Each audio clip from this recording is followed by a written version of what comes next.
ভেন্ডি তো অনেক রকমভাবে আপনারা তৈরি করেছেন, আর ভেন্ডির কিন্তু অনেক রকম পদ বানানো যায়। তবে একবারেই তিল বাটা ভেন্ডি তৈরি করে দেখুন। যে ভেন্ডি খেতে পছন্দ করে না, কথা দিচ্ছি সেও কিন্তু ভেন্ডির এই তরকারিটা আঙুল চেটে পুটে খাবে। খেতে এতটা টেস্টি হয় গরম ভাতের সঙ্গে। অবশ্যই রেসিপিটা দেখবেন। নমস্কার বন্ধুরা, কেমন আছেন আপনারা সবাই? আশা করছি সবাই অনেক ভালো আছেন। তো চলুন দেরি না করে শুরু করি আজকের রেসিপি। যেহেতু তিল বাটা দিয়ে ভেন্ডি হবে, তাই এখানে আমি 3 চামচের মতো সাদা তিল নিয়েছি, 1 চামচ কালো সর্ষে আর নিয়েছি 2টো কাঁচা লঙ্কা। এগুলোকে আমি একসঙ্গে ভালোভাবে বেটে নেব একটু মিহি করে। আর এদিকে আমি ভেন্ডি নিয়েছি পরিমাণ মতো। ভেন্ডিগুলোকে বেশ একটু লম্বা লম্বা করে কেটে নিয়েছি। আলুটা ঠিক এইভাবে কেটেছি, এখানে একটা আলু আছে। তো এখানে আমি আলু ভেন্ডিটাকে পরিষ্কার করে ধুয়ে জলটাকে ঝরিয়ে রেখেছি। এইবার কড়াই গরম করে দিয়ে দিচ্ছি পরিমাণ মতো সরিষার তেল। 2 থেকে 3 চামচের মতো সরিষার তেল আমি প্রথমে দিয়েছি। এরপরে এখানে প্রথমে ভেন্ডিগুলোকে ভেজে নেব। ভেন্ডিগুলো ভাজার সময় গ্যাসের জালটাকে একটুখানি হাইতে রেখে ভেন্ডিগুলোকে ভেজে নিতে হবে, তাহলে ভেন্ডি থেকে কোনো রকমের জল বেরোবে না। এই দেখুন, সামান্য একটুখানি লবণ হাত দিয়ে ছিটিয়ে দিলাম। তারপর এখানে ভেন্ডিটাকে এখন কিছুক্ষণ ধরে ভালোভাবে ভেজে নেব, ভেন্ডির মধ্যে বেশ হালকা একটুখানি কালার আসা পর্যন্ত। তো 2-3 মিনিটের মতো এখানে আমি হাই ফ্লেম রেখে ভেন্ডিটাকে ভেজে নিয়েছি। ভেন্ডিগুলোর মধ্যে কিন্তু একটু কালার চলে এসেছে, কালচে কালার। তো এইবার এই ভেন্ডিগুলোকে নামিয়ে নিচ্ছি। আর ভেন্ডিগুলো নামানোর পরে আরও একটু সামান্য তেল দিয়ে দিচ্ছি। আর এই তেলের মধ্যে এখন আমি আলুগুলোকে ভেজে নেব। তো এবার আমি আলুগুলো দিয়ে দেব। এখানে আমি একটা আলু দিয়েছি, চাইলে আলুটা আপনারা আরও একটু বেশি করেও দিতে পারেন। আর তবে চেষ্টা করবেন আলুগুলোকে বেশ একটু সরু সরু করে কেটে নেওয়ার, তাহলে তাড়াতাড়ি সেদ্ধ হয়ে যাবে আলুগুলো।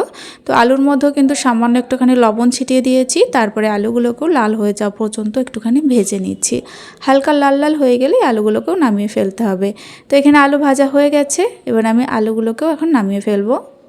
খুবই সিম্পল একটা রেসিপি, খেতে দারুণ সুস্বাদু হয়। আপনারা বাড়িতে একবার এইভাবে তিল ভেন্ডি তৈরি করে দেখতে পারেন, খেতে দারুণ হয়। গরম গরম ভাতের সাথে তো দারুণ খেতে লাগে। এবার আমি আবারও কড়াইতে পরিমাণ মতো সরিষার তেল দিয়ে গরম করে নিয়েছি। তারপরে দিয়ে দিলাম 1-4 চামচ পরিমাণে কালো জিরে, একটা শুকনো লঙ্কা।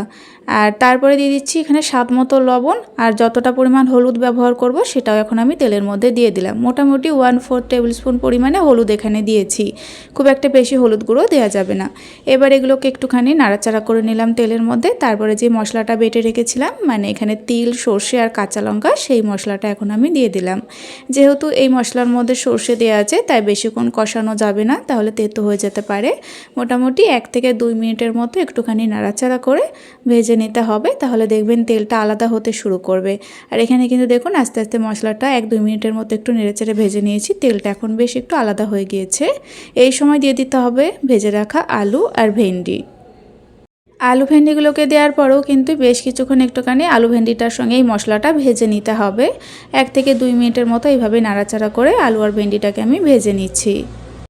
রান্নাটা দেখুন কতটা সহজেও তৈরি হয়ে যায়। তো বারবার যদি ভেন্ডি একইভাবে রান্না করে থাকেন, তাহলে বলবো একবার এই পদ্ধতিতে অন্যরকমভাবে বানিয়ে দেখুন, খেতে দারুণ লাগবে। তো মশলার সঙ্গে আলু ভেন্ডি ভাজার পরে এখানে আমি দিয়ে দিয়েছি 1/2 কাপের মতো জল, কয়েকটা চেরা কাঁচা লঙ্কা আর দিয়ে দিচ্ছি স্বাদ মতো একটুখানি চিনি। মিষ্টিটা দিলে একটু খেতে বেশি ভালো লাগবে।